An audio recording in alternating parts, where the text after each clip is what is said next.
জি 24 ঘন্টার সাংবাদিক মৌপিয়া নন্দীকে নিয়ে জল্পনা শুরু হয়েছিল। অবশেষে সেই জল্পনা তিনি নিজেই অবসান ঘটালেন। তিনি আজ ফেসবুকে পোস্টে লেখেন, আমার পেশাগত সিদ্ধান্তের সঙ্গে অভিজিৎ গাঙ্গুলি বা রুদ্রর নাম জড়িয়ে যে অহেতুক প্রচার চলছে তার কোনো ভিত্তি নেই। আমার সিদ্ধান্ত আমার ব্যক্তিগত ও পেশাগত অবস্থান বিচার করে নেওয়া, যা আমার কর্তৃপক্ষ অত্যন্ত সংবেদনশীলভাবে গ্রহণ করেছেন। জি কর্তৃপক্ষ, আমার সহকর্মীরা ও আমার স্যার ডক্টর সুভাষ চন্দ্রের কাছে আমার কৃতজ্ঞতার শেষ নেই। আজ আমি যেখানে সেটা তাদের জন্যই, তাই দয়া করে তাদের সম্পর্কে না জেনে ভুল প্রচার করবেন না। আর অভিজিৎ গাঙ্গুলির সঙ্গে আমার অন এয়ার যা হয়েছে তা নিয়ে ব্যক্তিগত স্তরে কোনো তিক্ততা নেই। অভিজিৎ বা রুদ্র একদমই এখানে অপ্রাসঙ্গিক।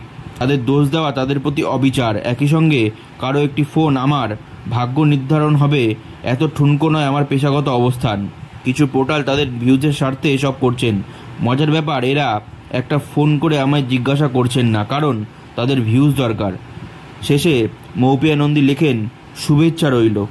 তবে এর পরবর্তীতে মৌপিয়া নন্দীকে কী অবস্থানে দেখা যাবে তা এখনই তিনি খোলসা করেননি।